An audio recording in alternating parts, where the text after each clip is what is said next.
Hello and welcome to the Raw podcast brought to you by the Sunderland Echo. I am your host for today, James Copley, joined by my colleague at the Sunderland Echo, Joe Nicholson. How are you doing, mate?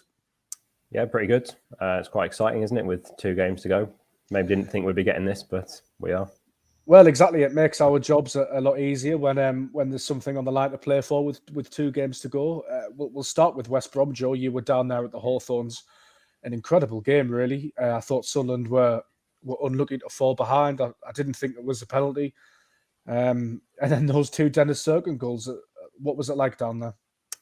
Yeah, pretty incredible. I'd even go as far as saying it's possibly the highlight of the season so far. Obviously, you say that with a bit of recency bias, but it was an incredible turnaround there when you consider Sunderland went there without their top goal scorer, without their captain, without their 2 probably first choice centre-backs in Bart and Ballard. And then they fell a goal down on the stroke of half-time against a team that they're on a 13-match unbeaten run at the Hawthorns. They'd only lost once at the Hawthorns under Carlos Corberán, and that was his first game in charge against Sheffield United. So Sunderland were really up against it at half-time. And as you say, they played some really good stuff in that first half. I was surprised at just how little of the ball West Brom had, how much Sunderland controlled of that first half. But then when they fall a goal down on the stroke of half-time, you think it's going to be really tough then with a young side.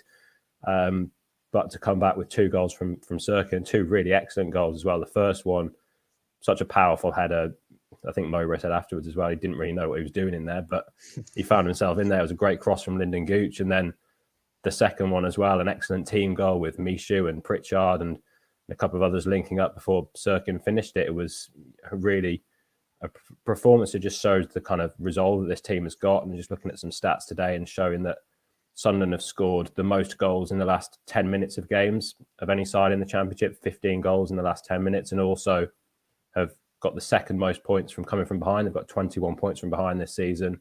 Only Middlesbrough have got more with 25. So just shows that they're never beaten and they're still in the playoff race somehow with 2 games to go.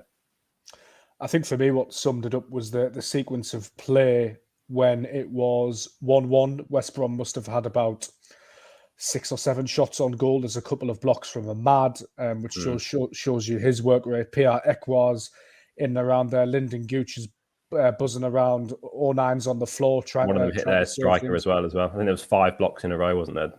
It's just... I think the club actually tweeted it out today. It's the most incredible sequence. And I think it sums this lot up, actually, is partly good tactics by Tony Mowbray, who's a good man manager, who's got a song out of these young lads, obviously the youngest team average age in the Championship this season. And they have got quality, but I think for me, Joe, it's the desire of the show as well, especially to go a goal down against West Brom, who, as you mentioned, are a good, well-coached side, and they could well finish in the playoffs themselves still this season. You could argue that they've actually still got an advantage on Sunderland, given the games in hand. It's still in their hands. So to do that away from home, I thought was just outstanding, really, from such a young squad. They don't know when they're beaten, which is incredible, really. Yeah, the tactical element as well, I think, which was quite significant as well, was the loss of Danny Bart and the way that Mowbray spoke about this after the game, the way they had to adapt from set pieces. I think West Brom had scored the first or the second most set pieces in the Championship this season. And I thought that was going to be a real issue. I think when the news came out earlier in the week that Bart was going to miss the rest of the season, I thought, well, that's going to be really tough now. You thought Sunderland could go to West Brom and get a result, but without a player as influential as Bart, probably for me, Sunderland's player of the season, to be honest. I think he's been so influential at the back. So to lose not only his leadership, but his height from set pieces, I thought Sunderland are really going to struggle here. And they had to come up with a system where they were marking zonally, but then they put one man on Seni Ajayi, which was 09. So basically 09 was just marking Seni Ajayi, who's the 6'4" centre-half. He was coming forward for West Brom, and the rest were markings only. And the way that they kind of adapted their tactics to do that and deal with that threat that West Brom posed, that was really impressive as well. I think West Brom had 4 corners in the game. 3 of them were cleared quite comfortably. One of them forced a save from Anthony Patterson from Connor Townsend, the defender. But again, the way that Sunderland just managed that threat and were able to adapt to such a big loss in Bart. We've obviously spoken a lot about the loss of Ross Stewart up front. Corey Evans' influence in midfield is another big loss, but the loss of Bart at the back and even Ballard as well. Your height at the back and the way that Sunderland adapted to still kind of get through that, again, was just another really impressive aspect of the win. I thought Lyndon Gooch was instrumental as well. Obviously, he got the assist for Dennis Serkin's equaliser, which is an unbelievable header. But the ball in from Gooch is fantastic. I thought he was extremely industrious up and down that right-hand side. Captain for the day as well, in Danny Barth's absence. And he's one of these players, Lyndon Gooch, over his time at the club, he's come in for a lot of criticism. I will always mention the Lincoln City game last season, when Sunderland lost under Lee Johnson, and it looked like Sunderland were never going to get out of League One. Lyndon Gooch had a particularly poor game that day, and he was hammered by the fans, really, and he has been at different points during his Sunderland career. Always seems to bounce back. He completely understands the football club. He wants to be here. His emotions after the Wembley win, we saw it in the mix zone, were incredible. He was so pleased. I think he's one of these players, Joe, that we are going to really miss when he's not there anymore. I think he's the type of player that, yes, he can underperform, but he's essential for me, for what Sunderland are trying to do in terms of, you want players that know the identity of Sunderland, and Lyndon Gooch is certainly one of them, and he's able to perform as well and do a job. He's versatile, and I just think he's very much underappreciated. His versatility is important, I think, especially the last few weeks. And he's come back from injury at quite a timely point in the season where Sunderland are short at the back. So yesterday, on Sunday, when they were away at West Brom, Sunderland were switching between a back four and a back three, and Gooch can do that role really well. He can become the wing back when they have to go to a back three.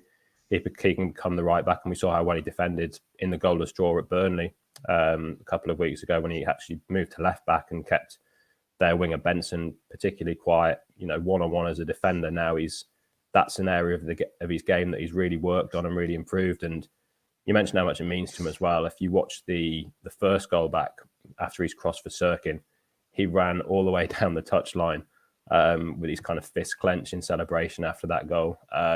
It was just a reaction that showed how much it did mean to him. And you saw that from all the players actually at the full-time whistle right in front of the away end after they'd got that win. But yeah, Gooch has come back at a really important time of the season, and with kind of Bart out, with Evans out, it is a really young side, and you do need the players like Gooch, like O'Nien even, that can kind of set the standards, and those two in particular have really done that, I think.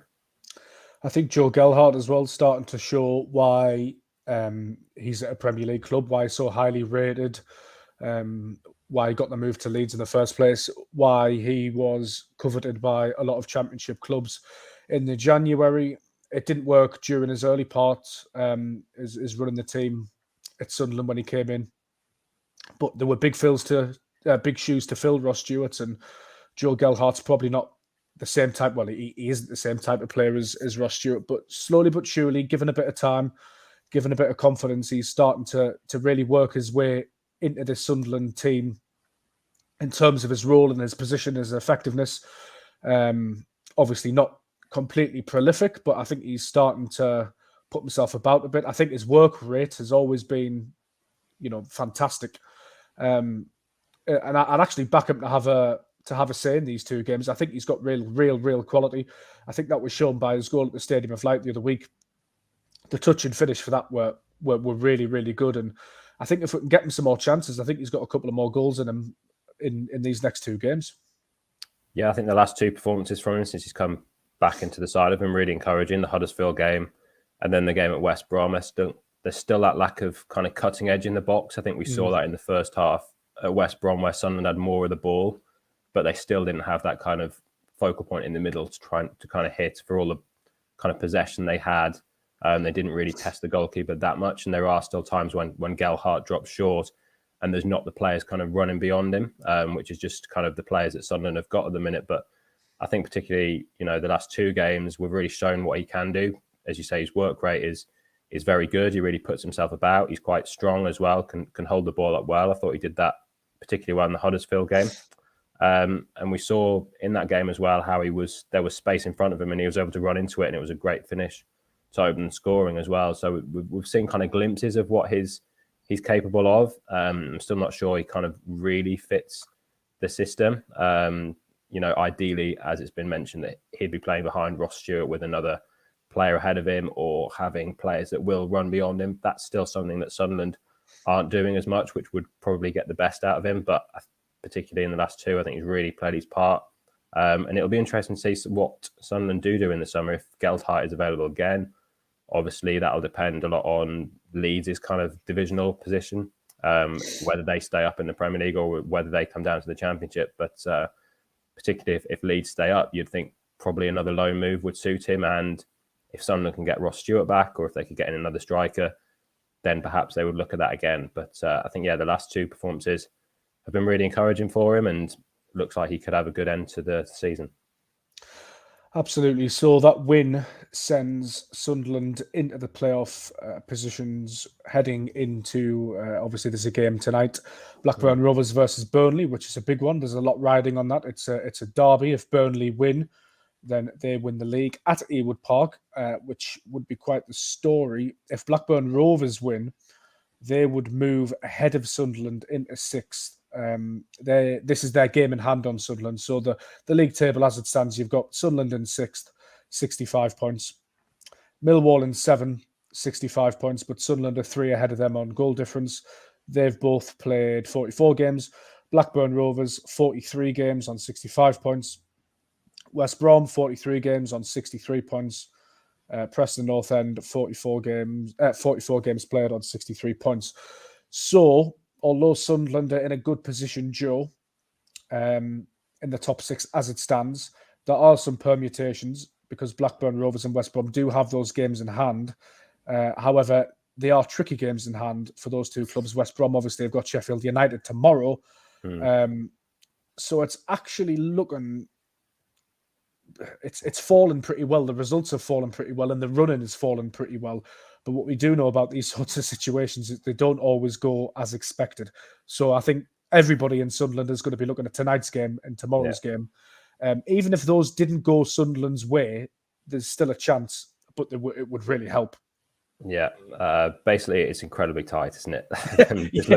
Looking at the table now, you've got Coventry in 5th on 66, and you've got all the way down to Swansea in 12th on 62. So there's 4 points separating from 5th to 12th. It'll look a lot clearer when these games in hand have kind of been played, but it's just so tight. And Sunderland are only above a few teams on goal difference that you probably think Sunderland have got to still probably win the last 2 to get in. With the games in hand and with some teams playing each other, But if you'd have offered this position at the start of the season or even a few weeks ago, it would have been an incredible position to be in. Win your last 2 games, and you've got a really good chance of finishing in the top 6. And particularly with all the injuries that they've had and the setbacks, ever since that defeat against Stoke, really the 5-1, and I think that Sunderland have only lost 1 game since that. The Sheffield United game at home. There's been a lot of occasions where you think, okay, now maybe they've just fallen short now after that Stoke game, and then when the 4-4, when they conceded the last-minute goal against Hull, and then when they conceded that goal against Huddersfield to draw, and then Danny Bart's ruled out for the season, you just think, okay, maybe now is the time where they've just fallen a little bit short, but yet they're still in there with 2 games to go, and probably if they win them, they could sneak in and would have a bit of momentum behind them as well, potentially going into the playoffs. But we know how difficult it is, and Sunderland have struggled at home this season. So the Watford game coming up this weekend, it's a really difficult one to predict, I think, because Sunderland have struggled at home. That's something that players and Mowbray have admitted, that their home form has probably fallen short. They've had some excellent results away from home, but at home they have dropped some points where maybe they shouldn't have done. And Watford are on a pretty bad run as well, potentially now out the playoff race. Probably don't have much to play for, but you look at the kind of quality that they've got still in that squad, with the likes of Sarr and Pedro. I think Kone signed in January for a big fee. They've got players that have got the ability to really hurt Sunderland. So it's a really difficult one to predict. I think they have got the players to hurt Sunderland, and I would be a lot more confident if it was away from home, bizarrely. But I don't know, did you hear Chris Wilder's post-match after Watford's last game? No, what was he saying? Well, if you haven't, Joe, give it a listen, and I would encourage anybody listening to this to give it a listen, because it was pointed out to me by a friend. But he sounded very downbeat. The mood of the club doesn't sound great at the moment. Obviously, they were coming down from the Premier League. They've got parachute payments. They've got quality. You'd expect them to be closer to Sunderland's position or even higher up, to be honest with you. But there's been sort of, I think it's 6 managers in quite quick succession, as is usually the case at Watford. And Chris Wilder's sounding in his conversation with the journalist in question like he's not going to be there next season. Very, very downbeat interview. So I think that's one interesting aspect. The flip side of that is because Chris Wilder, I think, he directly questioned players' motivations in the interview. He questioned team spirit. He said there were too many individuals. It will be interesting now to see if that gets a big reaction from Watford on Saturday, because it's sort of the unwritten rule, isn't it, really, that you don't call the whole team out unless something is pretty bad. As a manager, you tend to avoid doing that for as long as possible. But they've got nothing to play for now, and he's clearly just thought, well, to hell with it. Well, yeah, as you say, it could go either way, couldn't it? They could completely fall to pieces, or could they get a reaction from those players who, as we've said, do have quality, have played in the Premier League as well. And Chris Wilder, going by Watford's record, he's probably not going to be there next season. But could that take the pressure off them? Or is it going to completely fall apart? We just don't know. And as I said, Sunderland's record at the Stadium of Light could be better, couldn't it? It's interesting as well, talking about records and home records and stuff. But if you look at the last 5 games played in the Championship, Sunderland are the form team in sort of the top 10. 3 wins out of 5 with the other 2 draws. There's no other team that have matched that except for the teams who are sort of already sorted in the playoffs or promoted, like Sheffield United. Luton have got a similar record to Sunderland as well over the last 5. You have to go all the way down to Swansea in 12th. Obviously, they're still in it as well, who've won 4 out of 5. So you could argue, in the teams closest to the top 6 at the moment, that Sunderland have the momentum, which maybe it doesn't feel like because of the draws and the Huddersfield Town game and all that sort of stuff. But actually, when you break it down, the form isn't too bad, really. Yeah, and it's the fact that Sunderland are in this position. It's down to 2 factors, isn't it? It's the fact that Sunderland have kept bouncing back from setbacks, or as mentioned before, I think they've only lost once since the Stoke game. So they have been on a good run, but it's also the fact that the teams above them just haven't been able to kind of capitalise and pull away, isn't it? I think there was that game on Saturday night. Blackburn conceded a 94th minute equaliser after doing so the week before as well. And that goal was almost like a 2-point boost for all the teams around in the playoffs because it completely changed the picture. Yeah. And you're looking at that thinking, okay, well, now if Sunderland win, they go 6th. And the fact that the teams around them have been faltering, whether that continues in the last 2 games or whether they're going to finish strongly because there's a lot of teams around them. But yeah, as you say, Sunderland do have a bit of momentum and they are the form side, which if they did sneak into the playoffs, there'd be in some great confidence to kind of going into those games, which can go either way, can't they? Over 2 legs. Looking at the last day of the season as well, Millwall are right in there with a shot, but they've got Blackburn Rovers on the last day, and we've got Preston. So if it goes down to the last game of the season, which we hope it will, could be set up for quite the exciting day, really. Yeah, it'd be one of them where you're looking elsewhere, won't it?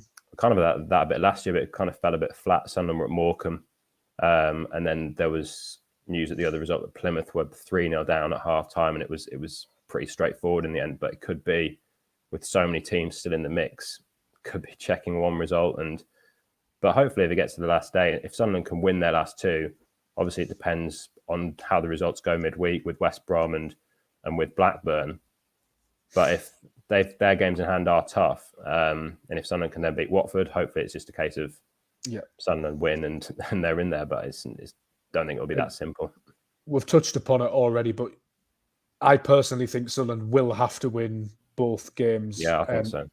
Even though other teams play each other and whatnot, I don't think 4 points will be enough. I've seen it suggested. I mean, it's mathematically possible that 4 points could be enough, but I would be surprised if Sunderland draw on the last day, or draw against Watford and win on the last day and are suddenly in the playoffs, to be honest, just with how tight it is at the moment. I think every team is going to need at least 2 wins. There's just so many teams in there, isn't there? That you think at least one of them's going to string 2 results together or is going to get to a certain total, as we've said before.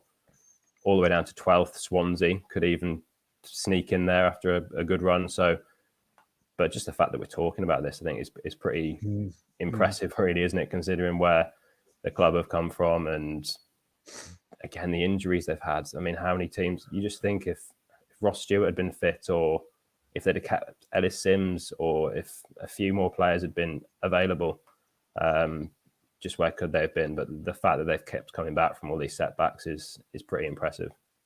I think the job Tony Mowbray has done has been sensational, to be honest. Coming into the club, replacing a man who the players really liked and they'd bought into his vision, and it was a massive shock. And probably by Sunderland fans, or most Sunderland fans' own admission, wasn't really fancied for the job for the large part. I mean, I remember when it was announced and the build up to it being announced, I wasn't, overly excited by Tony Mowbray's name. Obviously, respect for what he'd done previously, but it wasn't a real eye-catching name. But to be honest, from his first press conference after the win against Rotherham, I feel like he understands the club. His rhetoric after that Rotherham game was talking about the area, and he threw in a couple of nice lines about 1973 and his affinity to the area with him growing up in Middlesbrough and his history with Sunderland, playing against them and managing them. I sort of just feel like he's settled down and managed to motivate everybody and get the fans on side. And I mean this in the nicest possible way, and I don't mean to condescend, because obviously he's a lot more than this, and his experience and knowledge of football is way outstrips mine and is vital to the success of the football club. But just in terms of him on a personal level, I think he's just such a good guy to be around for the players, and he motivates them. He's almost like this sort of like nice grandfatherly figure that everybody gets on with, but also has that ability to motivate and push people and advises players as well. And I think to have such a young group up there competing, I think is testament to his people skills, but also his tactical knowledge as well. I think he's been a revelation.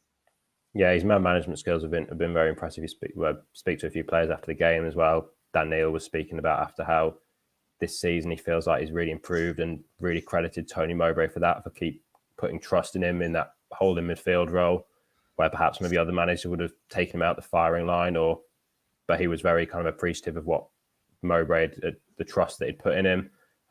Similar a few weeks ago, I spoke to Patrick Roberts, and he was kind of very much talking about how Mowbray had put him back in the team and given him more kind of confidence as well. So those man management skills, but also the tactical side of it. We mentioned kind of from the set pieces at West Brom, how they tweaked that, the way that he kind of lets his side play, that Sunderland have done it their way, really. They've continued to try and pass through teams. I mean, that passing move for the second goal that we've talked about at West Brom, it was an excellent move. The way that the players linked up and how they've adapted to not having a striker, which has been a really difficult for large parts of the season. You think Ross Stewart is still the club's top scorer, and he's missed more than half the season. But Sunderland have found ways to kind of adapt to that and still be in this position. And as I said, partly that's because other teams haven't picked up points, but partly that is because Sunderland have kept coming back from these setbacks and have found ways to adapt. So I think that's real credit to Mowbray, the way that he's come in as well. And again, a lot of fans probably wouldn't have said he was their first choice, but the job that he's done is, really impressive. No, absolutely. And the Stadium of Light for Saturday is looking close to a sellout as well. I was having a look earlier. The lower bowl's completely sold out. There's not much left in the Premier Concourse really either, with a couple of days left to sell tickets as well. It should be a barnstorming atmosphere. It almost feels like a bit of a playoff, like quarter-final or something, doesn't it? So, yeah. Will we have a preview pod, Joe? Is that in the works? Yeah, we'll try and get some thoughts from the Watford end before that game. See how they're shaping up. Well, it sounds from Chris Wilder not too well, but yeah, no. Honestly, if you can find that interview post match, then I would encourage everybody to go and have a listen, because very honest, isn't he?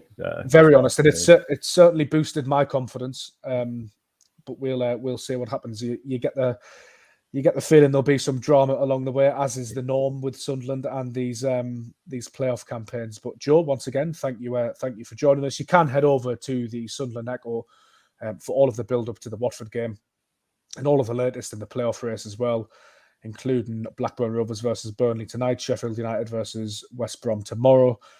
yeah, keep an eye on everything because it's going to be a bumpy ride. Once again, thank you for listening.